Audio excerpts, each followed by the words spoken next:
Hey friends, who's hungry?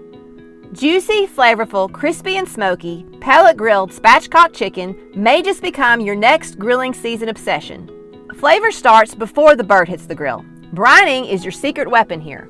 Find a large container or cooler that can completely submerge your chicken. Pour in 1 gallon of cold water and stir in 1 cup of kosher salt. Stir the water until the salt is completely dissolved. If your container is extra large, you may need to add additional water and salt.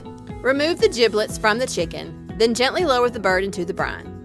Let it soak for at least 8 hours or up to 24 hours. Keep it cold. Either pop it in the fridge or add a generous amount of ice to the container. Remove the chicken from the salt water and discard the brine. Using sharp kitchen shears or a sturdy knife, remove the backbone by cutting along both sides.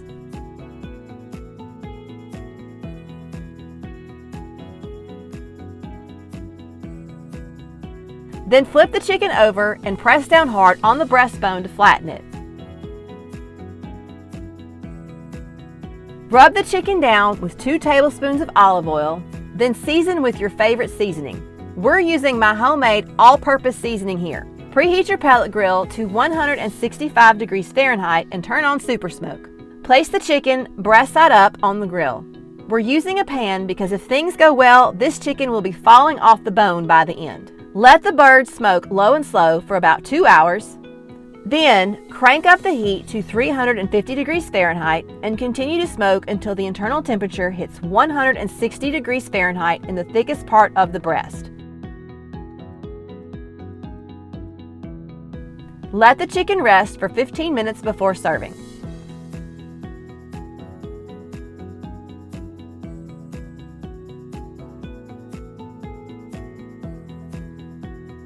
Looking for more recipes? Watch my next video and be sure to subscribe to my channel.